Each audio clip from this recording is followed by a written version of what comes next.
신문하고 인사 나누시기 바랍니다. 하나님이 축복하시기 바랍니다. 오늘 이사야서 28장 말씀을 중심으로 해서 두 종류의 피난처라 하는 제목으로 말씀을 나누겠습니다. 사람이 짐승과 다른 점이 있습니다.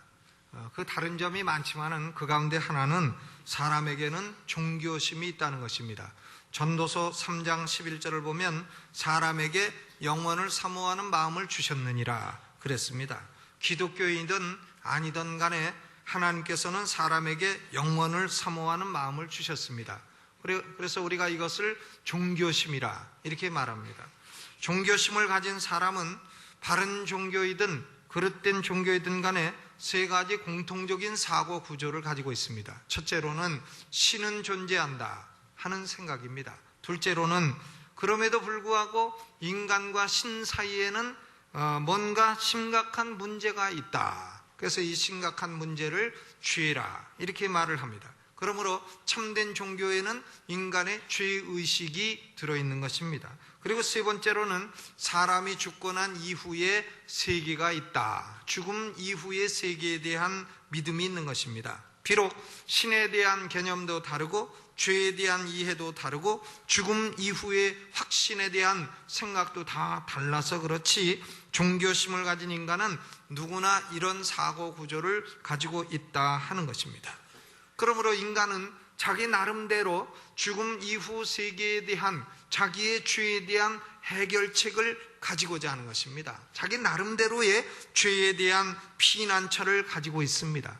그래서요 우리는 각 사람이 종교심을 가지고 있는데 다른 사람들은 지옥 갈 사람이 많다고 생각을 합니다. 그런데 참 이상한 것은 자기가 지옥 갈 것이다 이렇게 믿고 있는 사람은 아무도 없다는 겁니다. 여러분 보세요. 이 세상에 남들은 지옥 갈 거라고 생각하지만 나는 확실히 지옥 간다 이렇게 생각하고 사는 사람이 누가 있습니까? 나는 지옥을 안 갈 거야, 나는 절대 지옥을 안 가, 다 이렇게 생각을 하고 살아가고 있다는 겁니다. 남들은 가도 나는 안 간다 이렇게 생각을 하고 있으니 모든 사람이 다 그렇게 생각을 하고 살아가고 있다는 것입니다. 만약에 나는 지옥 갈 거다 이것이 확실하게 느껴진다고 한다면 참 어떻게 그런 상태로 살아갈 수가 있겠어요? 그러므로 사람은 누구든지 나름대로의 피난처를 가지고 있고 나름대로의 자기의 은닉처를 가지고 살아가고 있는 것입니다. 그러므로 오늘 아침에 우리가 심각하게 생각하고자 하는 문제는 뭐냐면 내가 의지하고 있는 피난처가 과연 참된 피난처냐 아니냐 이게 중요하다는 것입니다. 사람마다 다 나름대로의 피난처를 가지고 있는데 그 피난처가 참된 것이고 옳은 것이면 그 사람은 죄로부터 사함을 받고 죄로부터 피난을 입어 지옥에 빠지지 않고 천국에 갈 것입니다. 그러나 피난처가 잘못됐다면 그 의지하고 있는 피난처가 그릇된 것이라면 그 사람의 인생은 참으로 큰일 나는 것이요 그 사람은 결국은 지옥에 떨어질 수밖에 없을 것이라 하는 것입니다. 여러분 오늘 본문 말씀 15절 말씀을 읽어보겠습니다. 함께 읽죠. 시작. 너희 말이 우리는 사망과 언약하였고 음부와 맹약하였은즉 넘치는 재앙이 유행할지라도 우리에게 미치지 못하리니 우리는 거짓으로 우리 피난처를 삼았고 허위 아래 우리를 숨겼음이라 하는도다 그랬습니다. 옛날 유다 사람들 가운데도 나는 거짓으로 피난처를 삼았고 허위로 나의 은닉처를 삼았다 이렇게 말하는 사람들이 있었다는 겁니다. 그렇기 때문에 사람들이 피난하는 피난처가 다 참된 피난처는 아닙니다. 거짓의 피난처도 있는 것이다 그 말이죠. 이사야서 28장부터 시작해서 8개 챕터를 The Book of Zion, 시온의 책이라 이렇게 말을 합니다. 왜냐하면 주로 시온성, 즉 예루살렘에 관한 하나님의 심판을 기록하였기 때문인 것입니다. 그런데 이사야서 28장은 북왕국 이스라엘이 멸망하기 직전 히스기야 왕이 유다에서 통치하던 시대의 이야기이기 때문에 북왕국에 대한 멸망 얘기도 포함이 되어 있는 것입니다. 북왕국은 이스라엘이라고도 하고 에브라임이라고도 하고 사마리아라고도 말을 합니다. 왜 북왕국을 에브라임이라고 말을 하냐면 에브라임이 북왕국 10개 지파 가운데 제일 중요한 지파이기 때문에 그렇습니다. 창세기 48장을 보면 야곱이 죽을 때에 자기 아들 요셉의 두 아들 므낫세와 에브라임을 축복하는 얘기가 나옵니다. 그런데 야곱은 자기 손자들이지만 너희는 내 손자지만 내 아들처럼 유산을 물려주겠다 하면서 축복을 하는데 좌수와 우수를 어긋맡겨서 축복을 합니다. 그래서 장남은 므낫세요, 차남이 에브라임인데 오른손을 에브라임에게 얹고 왼손을 므낫세에게 얹어서 축복을 합니다. 그러니까 요셉이 아버지 그 손 잘못 얹었습니다 하니까 야곱이 눈이 안 보이지만은 나도 안다 아들아, 아우가 형보다 큰 자가 될 것이다, 에브라임이 더 큰 축복을 받게 될 것이다, 이렇게 야곱이 창세기 48장에 축복을 했습니다. 에브라임은 그 이름 자체가 to be fruitful, 열매가 많은 자라 하는 의미인 것입니다. 에브라임은 그러므로 강한 군인도 많이 남았고 농사가 풍부해서 솔로몬 왕에게 조공을 많이 바쳐서 솔로몬 왕이 궁중에서 화려한 생활을 하는데 세금을 내서 큰 기여를 했습니다. 그런데 솔로몬이 죽고 그 아들 르호보암이가 왕이 될 때에 아버지보다 더 큰 영화를 누리고자 했습니다. 그래서 백성들에게 더 큰 세금을 내라고 강요했습니다. 그러니까 에브라임 지파에 속한 여로보암이라고 하는 자가 일어나서 결국은 솔로몬의 아들인 르호보암에게 반기를 들었게 됐고, 그래서 이스라엘 12지파는 둘로 갈라지게 된 것입니다. 북쪽의 10지파가 여로보암을 따라서 가게 되었고 남쪽의 두 지파는 유다와 베냐민이 유다 왕국을 형성하게 된 것입니다. 에브라임은 북왕국 10지파의 제일 중요한 지파가 되어서 북왕국의 정치와 경제를 주도하였습니다. 포도 농사가 그 땅에서 잘 됐습니다. 양질의 포도주를 많이 생산했습니다. 그래서 북왕국 사람들은 포도주를 많이 마셨어요. 28장 1절 말씀을 보시죠. 1절 같이 읽어봅니다. 시작. 취한 자 에브라임의 교만한 면류관이여 화 있을진저 술에 빠진 자의 성 곧 영화로운 광같이 기름진 골짜기 꼭대기에 세운 성이여 쇠잔해가는 꽃 같으니 화 있을진저. 그랬어요. 에브라임의 별명이 뭐냐면 취한 자. 에브라임은 늘 취해 삽니다. 아침에도 술, 점심에도 술, 저녁에도 술. 우리 중학교 때 수학 선생님 이름처럼 노상술. 에브라임이요, 이 노상술입니다. 늘 취해 있어요. 그리고 북왕국의 수도인 사마리아는 술에 빠진 자의 성이라. 술에 빠진 자의 성이라. 그 사마리아는 기름진 골짜기 꼭대기에 세운 성인데 이 영화로운 곳에 세워졌는데 늘 사람들이 술에 빠져 삽니다. 제가 대학 다닐 때에 제 동창 중에 하나가 지금 배재대학의 법과대학 학장인데 막걸리만 마시면 노래를 불렀어요. 술에 빠진 파리 왕십리동 파리, 파리도 취하면 기분이다, 건지지 말어라 말어라. 말어라는 꼭 2번을 해야 돼요. 근데 이 사마리아가 술에 빠진 자가 됐다. 그러니까 에브라임과 사마리아는 거기서 포도주가 많이 나고 하니까 포도주에 취하여 살았다는 거예요. 그렇기 때문에 하나님께서 북왕국 에브라임을 심판하십니다. 2절, 3절, 4절을 읽어보죠. 시작.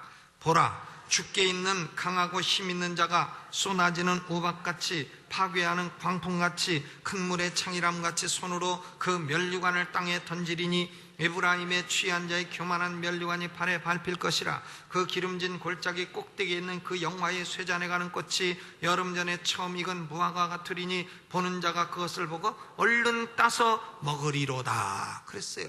북왕국 이스라엘, 에브라임, 사마리아는 하나님께서 강하고 힘 있는 자를 일으켜서 침략하실 것이라는 거예요. 이 강하고 힘 있는 자는 아수르 왕인 살만 에셀을 의미합니다. 살만 에셀. 제가 만약에 소세지 장수를 한다면 상표 이름을 살만 에셀, 뼈만 에셀이 아니라 살만 에셀 이렇게 짓겠는데, 이 살만 에셀이 아수르 왕이 돼서 북왕국을 침략을 해가지고는 우박처럼 광풍처럼 쓰나미처럼 북왕국을 쓸어버릴 것이다, 그 말이죠. 그리고는 취한 자의 교만한 면류관을 땅에 던져 밟아버릴 것이다. 이 에브라임 사람들은요, 술만 취하고 파티를 하면 머리에다 뭘 뒤집어 쓰고 면류관 같은 것을 뒤집어 쓰고 이제 해롱해롱거립니다. 그러니까 그 면류관을 벗어 땅에 던져버릴 것이라. 그리고는 북왕국은 쇠잔에 가는 꽃처럼, 그리고 여름 전에 처음 익은 무화과처럼 보는 자가 따먹어버리는 신세가 될 것이다. 여러분, 무화과를 아십니까? 무화과는 참 달콤하고 맛있습니다. 무화과보다 더 다른 과일이 대추야자라 하는 과일이 있어요. 영어로는 데이트, 남녀가 데이트하는 거하고 똑같은 단어인데 데이트가 대추야자. 이게 익으면 완전한 꿀 같습니다. 그런데 무화과도 대단히 달아요. 우리 한국에서는 목포에서 무화과가 많이 나고 무화과 하면 목포 무화과 참 그게 맛있죠. 말린 것도 달콤하고 생것으로 먹으면 더 달콤하고. 그런데요, 이 무화과가 보통 8월에 열매를 맺습니다. 그런데 어떤 무화과는 주책 없이 6월 달에 나오는 게 있어요. 그러면 사람들이 그걸 보고 여름 되기 전에 나온 무화과, 요거는 따먹어야 되겠다고 다 따먹는다는 겁니다. 그럼 그 자리에서 무화과가 또 나와요. 그러니까 여름 되기 전에 나온 무화과는 안 따먹으면 손해입니다. 왜? 그걸 따먹으면 그 자리에서 또 나오니까 그건 사람들이 다 따먹는다는 거예요. 고로 에브라임 이스라엘은 여름 전에 익은 무화과처럼 돼서 다 따먹혀버리는 신세가 될 것이다. 술 취해서. 요새는 무슨 기업가 아들인가 누가 술 취해가고 또 쌈박질하다가 또 아주 망신을 당했더만요. 그 술이라고 하는 것은 참 사람을 망하게 하는 것입니다. 그런데 에브라임 사람들이 참 이렇게 경제가 번영하고 포도주가 많이 나고 하니까 결국은 술에 취해가지고는 이렇게 됐다 하는 거예요. 그런데 주전 721년에 아수르 왕 살만 에세리가 쳐들어오니까 북왕국의 마지막 왕이었던 호세아는 아이고 이거 큰일 났네, 나라 망하게 됐네 해가지고는 애굽 왕에게 도움을 요청했어요. 열왕기하 17장 4절을 보면 애굽 왕 소, 이름이 소입니다. 소라고 하는 자에게 우리를 도와주시오 그랬는데 애굽 왕 소가 전혀 돕지를 않았습니다. 그래서 결국은 주전 721년에 북왕국 에브라임은 아수르 왕 살만 에셀에게 망하고 마른 것입니다. 그런데요, 하나님께서 유다는 살려주셨어요. 남왕국은 살려주셨습니다. 그래서 5절 6절 그게 그 말씀입니다. 같이 읽어보죠. 시작. 그날에 만군의 여호와께서 그 남은 백성에게 영화로운 면류관이 되시며 아름다운 화관이 되실 것이라. 재판석에 앉은 자에게는 판결하는 신이 되시며 성문에서 싸움을 물리치는 자는 힘이 되시리로다. 많은 이 유다 사람들도 그랬어요. 이 남은 백성은 유다 사람들입니다. 그 당시 주전 721년에 북왕국이 망할 때에 유다의 왕은 히스기야였습니다. 히스기야는 북왕국이 망하는 것을 보고 정신을 부쩍 차려가지고는 나라에 있는 우상을 싹 제거해버리고, 그리고 아수르 왕 살만에셀의 뒤를 이어서 왕이 된 산헤리비가 쳐들어왔을 때에 그때에 그만 하나님 앞에 놓고 기도했어요. 하나님, 아수르 왕 산헤리비가 쳐들어왔고 군대장관 랍사게라고 하는 자가 하나님을 저렇게 모독하고 있으니 하나님이여 우리는 능력도 없어요. 우리 좀 살려주시오. 이렇게 히스기야가 기도해가지고는 하나님이 응답해 주셔서 아수르 군대 18만 5천 명에게 하나님이 밤에 천사를 보내셨어요. 그 18만 5천 명이 하룻밤에 다 송장이 돼버렸습니다. 그리고 산헤리비는 본국에서 반란이 일어났다는 소식을 듣고 가니까 아들들이 반란을 일으켜서 결국은 산헤리비는 죽게 되었습니다. 히스기야는 우상을 제거하고 하나님께 기도해서 하나님이 유다를 살려주었어요. 유다에게 하나님이 축복해 주시고 지혜가 되시고 능력이 되셔서 유다는 남은 백성이 되었습니다. 그런데 이 남은 백성이 된 유다 사람들도 7절에 어떻게 됐어요? 7절 8절 읽어봅니다. 시작. 이 유다 사람들도 포도주로 인하여 옆걸음치며 독주로 인하여 비틀거리며 제사장과 선지자도 독주로 인하여 옆걸음치며 포도주에 빠지며 독주로 인하여 비틀거리며 이상을 그릇 풀며 재판할 때 실수하나니 모든 상에는 토한 것 더러운 것이 가득하고 깨끗한 것이 없도다. 유다 사람들이 이렇게 하나님의 은혜로 살아남고선도 정신 못 차리고 제사장도 술 마셔, 선지자도 독주 마셔, 소주는 뭐가 좋으니라, 고량주가 더 좋으니라, 양주는 나폴레옹 꼬냑이 좋으니라, 다 마셔. 그래서 제사장도 비틀거리고 선지자도 옆걸음치고 이런 상황이 됐다. 그래서 제사장 선지자들도 하나님이 이상을 보여주면 제대로 해석을 못하고 그릇 풀고, 재판을 할 때 술이 취해가지고는 꺽꺽꺽꺽거리면서 그릇된 재판을 하고, 또 너무 먹어가지고는 오바이트 아시죠? 상에다가 오바이트에 토하고 더러운 것을 가득 토해놓고, 여러분 어느 사회든지요, 너무 먹고 너무 취해서 사람들이 토하기 시작하면 그 사회는 망합니다. 로마라고 하는 그 거대한 나라도요, 결국은 너무 먹고 토해가지고 망했다고 그렇게 로마 흥망사에 기록이 되어 있어요. 그리고는 이 제사장 선지자 술 취한 사람들이 꺽꺽꺽꺽 술 취해서 껐덕거리면서 뭐라고 말을 하냐면, 하나님의 선지자, 하나님의 말씀을 참되게 정하는 종들에게 이렇게 말합니다. 9절 10절 읽어봐요. 시작. 그들이 이르기를 그가 뉘게 지식을 가르치며 뉘게 도를 전하여 깨닫게 하려는가? 젖떨어져 품을 떠난 자들에게 하려는가? 대저 경계에 경계를 더하며 경계에 경계를 더하며 교훈에 교훈을 더하며 교훈에 교훈을 더하되 여기서도 조금 저기서도 조금 하는구나 하는 도다. 그랬어요. 이 술 취한 주정뱅이 제사장 선지자들이요, 뭐라고 말을 하냐면, 꺽꺽 감히 이사야가 누구를 가르치려는가? 우리에게 감히 도를 전하여 깨닫게 하려는가? 꺽꺽. 술 취해가지고 딸꾹질하는 거예요. 우리를 젖떨어진 애 취급하려는가? 꺽꺽. 우리에게 이거 하라 저거 하라, do and do and do, command upon command, 이런 계명 저런 계명을 주고 이거 하라 저거 하라 명령하는가? 여기서 조금 저기서 조금 했다가 책에도 없는 얘기를 우리에게 하려는가? 꺽꺽. 우리가 누구간데 제사장이여 선지자여, 우리가 공부도 더 많이 했고 우리가 학위도 있고 한데 이사야야 네가 감히 우리에게 가르치려 하느냐? 꺽꺽. 그러면서요, 이 사람들이 자기 죽음 이후의 삶에 대해서도 농담을 합니다. 우리는 사망과 언약을 했고 음부하고 맹약을 했다.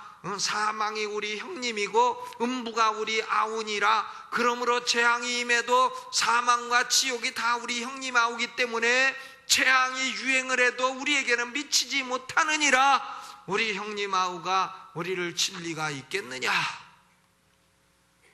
여러분, 많은 사람들이 오늘날도 지옥을 가지고 농담거리로 여깁니다. 예수 믿고 지옥 가지 마세요 그러면 뭐라 하는지 아십니까? 지옥이 아마 꽉 차서 내 자리가 없을걸요. 또 뭐라고 하는지 아십니까? 지옥에 우리 친구들 다 가는데요, 나 혼자 천국 가면 심심해서 어떡합니까? 나 친구 많은 지옥 갈랍니다. 이런 식으로 자기의 영원 내세를 가지고 농담을 하고 있는 것입니다. 하나님께서는 이런 사람들을 가리켜서 경만한 자라 그랬어요. 경만 14절에 이러므로 예루살렘인의 이 백성을 치리하는 너희 경만한 자여 여호와의 말씀을 들을지어다. 경만한 자라고 하는 것은 경박하고 교만한 자라, 하나님의 말씀을 조롱하는 자라 하는 뜻인 것입니다. 이런 자들 향해서 하나님이 분명히 말씀하십니다. 그래, 내가 이거 하라 저거 하라 1계명 2계명 이런 걸 준 것은 너희의 안식을 위함이요 너희의 상쾌함을 주려 하는 것인데 그것이 듣기 싫으냐? 그러면 생소한 입술과 다른 방언을 말하는 사람이 침략해서 너희더러 이거 하라 저거 하라 2계명 저계명을 주며 너희를 괴롭힐 것이다. 결국은 이방 사람이 침략해서 너희는 뒤로 넘어지고 부러지고 걸리며 잡히게 될 것이다. 또 너희가 거짓으로 피난처를 삼고 또 허위를 은닉처로 삼았느냐? 그 피난처도 다 소탕될 것이며 그 숨는 은닉처도 물이 넘쳐서 익사하는 곳이 될 것이다. 너희가 사망하고 언약을 맺었느냐? 그런 쓸데없는 언약은 폐하여질 것이고 음부하고 맹약을 맺었느냐? 지옥하고 맺은 맹약도 서지 못하고 재앙이 유행처럼 임하게 되면 너희는 밟히우게 될 것이다. 하나님 말씀을 조롱하느냐? 조롱하는 자들은 하나님 말씀의 시련을 보고 두려워 떨게 될 것이라. 그러므로 너희가 의존하고 있는 피난처는 마치 침상이 짧아서 능히 몸을 펴지 못하며 이불이 좁아서 능히 몸을 싸지 못함 같으리라 했습니다. 여러분, 사람이 잠을 자도요, 침대가 넓지가 길어야지. 키는 2m 되는 사람이 1m 50짜리 침대에 자면 다리가 이렇게 걸려가지고 정강이에 걸려가지고 피가 안 통해서 잠 못 잡니다. 이불을 덮어도 온몸이 다 덮이는 걸 가지고 자야지, 반 틈만 덮이는 거 좁은 걸 덮고 자면 반은 뜨뜻하고 반은 차가워서 온도 차가 나가지고 중풍 생깁니다. 그러니까 그들이 피난처로 삼고 있는 것들은 다 추위도 가릴 수 없고 잠도 잘 수 없고 안식도 줄 수 없고 구원도 줄 수 없는 쓸모없는 것이 되리라 하는 겁니다. 여러분, 저는 에브라임 사람, 유다 사람에 관한 얘기를 했습니다. 그런데 오늘날도 수없이 많은 사람들이 별걸 다 가지고 피난처로 삼고 있습니다. 어떤 사람들은 에브라임 사람, 유다 사람처럼 술을 피난처로 삼고 살아갑니다. 인생이 괴롭고 내세가 어떻게 되는지 모르고 하니까 괴롭구나, 술집 가자 해서 술에 취해 삽니다. 똑같아요, 오늘날도요. 생텍쥐베리의 어린 왕자라는 글에 보면 어느 별에는 늘 술 취한 사람이 있어요. 왜 술 먹냐 하니까 내가 술 먹는 게 부끄러워서 그것을 잊기 위해서 또 술을 먹는다 해가지고 늘 술 취해 있다는 얘기 아닙니까?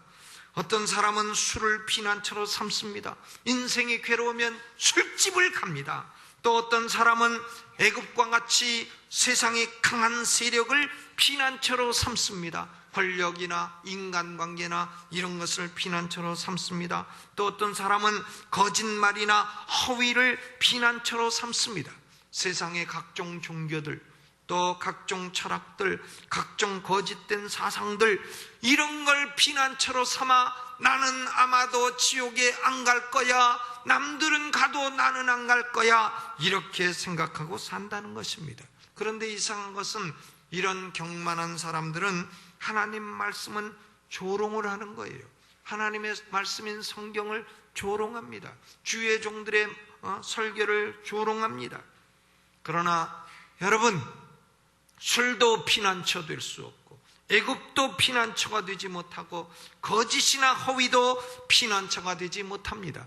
영원한 지옥의 재앙으로부터 건져내지 못하고 또 현세에서 우리가 당하는 어떤 환난 고통에서도 절대 건져내지 못하는 참된 피난처가 되지 못한다고 하는 것입니다. 그러므로 영원한 내세를 걸고 경솔한 도박을 하지 마시기를 주님의 이름으로 축원합니다. 그렇다면 참된 피난처는 어디 있단 말입니까?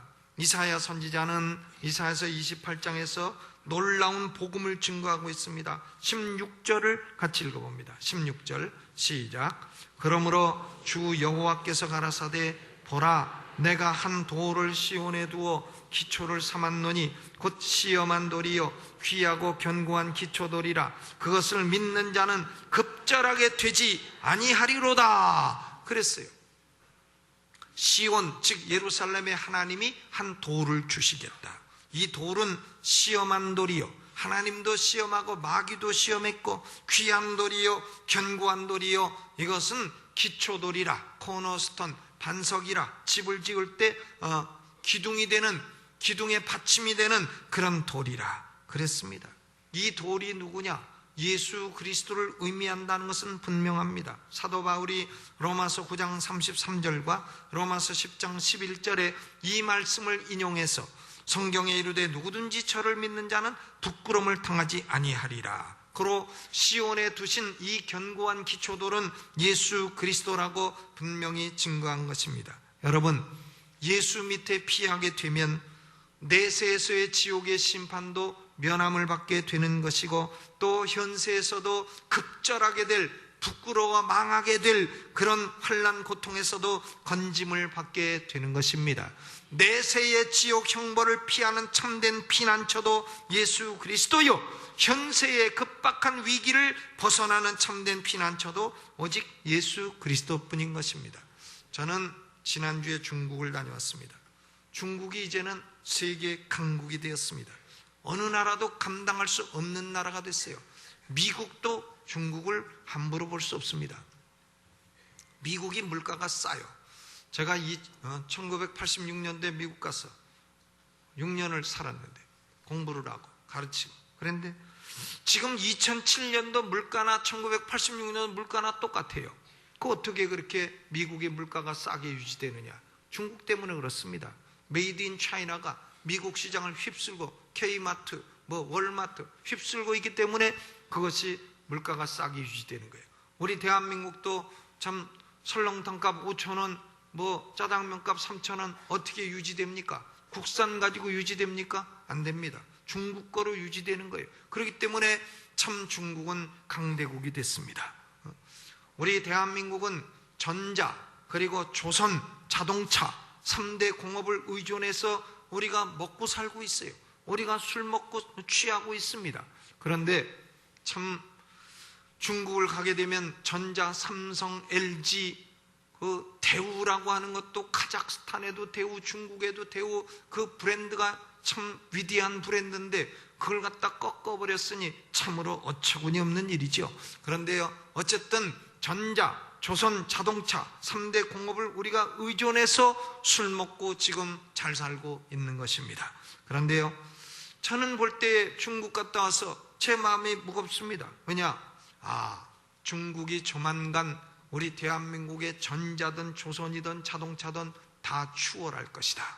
여러분, 배 만드는 것은 대한민국이 돈으로 1등이에요. 전 세계에서. 한국이 1등이고 중국이 2등이고 유럽이 3등이에요. 그런데요, 중국이 조만간 조선도 추월할 겁니다. 전자도 우리가 핸드폰 많이 만들고 세계 풍해가지고 중국에 팔아먹고 있습니다만은, 그러나 전자도 곧바로 추월될 겁니다. 왜냐하면 한국 전자업계에서 이 해고당한 사람들이 다 중국 가가지고 그 기술을 다 중국 기업에 지금 전수하고 있어요. 그렇기 때문에 쫓아오는 건 시간 문제예요. 자동차, 현대가 지금 북경에 만들어서 북경의 그 택시가 현대 자동차 엘란트라입니다. 그런데 중국 사람들이 현대 자동차 같은 거 만드는 거 조만간 일도 아닙니다. 그러므로 3년 혹은 5년 중국은 대한민국을 추월할 것이고, 우리가 의존하여 먹고 살고 있는 3대 공업에 있어서 중국에 뒤떨어질 것이 명약관화합니다. 저는 오늘 이 말씀을 준비하고 중국을 다녀오면서 마음이 무거워요. 왜냐? 우리나라가 유다와 같은 신세구나. 아수르, 바벨론, 애굽 강대국에 둘러싸여 있는 조그만 나라 유다, 이스라엘, 이 나라와 같은 신세구나. 유다가 바벨론을 의지할까, 아수르를 의지할까, 애굽을 의지할까 우왕좌왕하던 것이 남의 얘기가 아니라 바로 우리 대한민국의 얘기로구나, 이런 생각을 갖게 됐습니다. 여러분, 우리는 지금 잘 먹고 잘 살아요. 그런데 우리 후손도 잘 먹고 잘 살게 되겠습니까? 앞으로 우리는 미국을 의존해야 합니까? 일본을 의존해야 합니까? 중국을 의존해야 합니까? 아니면 북한을 의존해야 됩니까? 친미입니까? 친일입니까? 친중입니까? 친북입니까? 어디를 친해야, 어디를 피난처로 삼아야 우리와 우리 후손은 살아가겠습니까?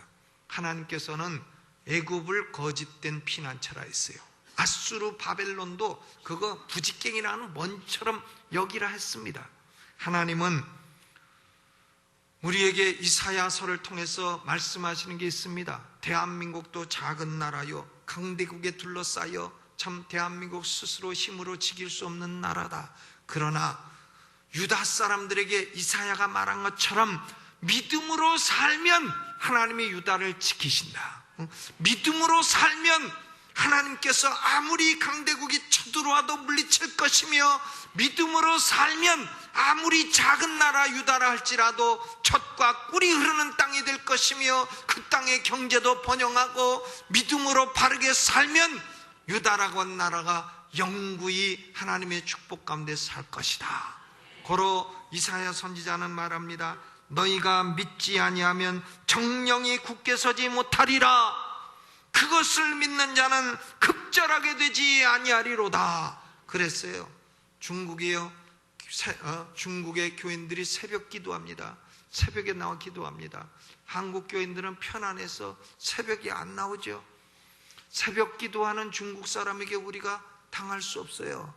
우리 한국이 살 길은 딴 거 없습니다. 친미도 아니고 친중도 아니고 친북도 아니고 친일도 아니고, 그런 것들은 다 각각 자기네 나라 유익을 취하여 사는 것이요, 우리의 살 길은 유다와 똑같습니다. 우리 백성들이 참된 피난처 예수 그리스도를 믿고 의지하고 그 믿음으로 사는 길밖에 없는 줄로 믿으시기를 주의 이름으로 축원합니다.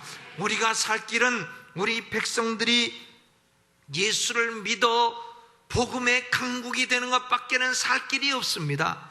아이고 목사님, 참 나이브한 얘기 그만하시오. 허황된 얘기 그만하시오. 꺽꾹 술 취해서 목사 얘기를 경만히 여기는 사람들이 있을 겁니다. 그러나 보세요, 우리가 20년 30년에 잘 살았습니까? 우리가 산 게 우리 자원으로 잘 삽니까? 아닙니다. 우리나라 백성들이 어려울 때에 교회에 와서 기도하고 새벽 기도하고 철야 기도하고 부르짖어 기도해서 하나님이 복을 주신 것이지 뭐 다른 이유가 있습니까?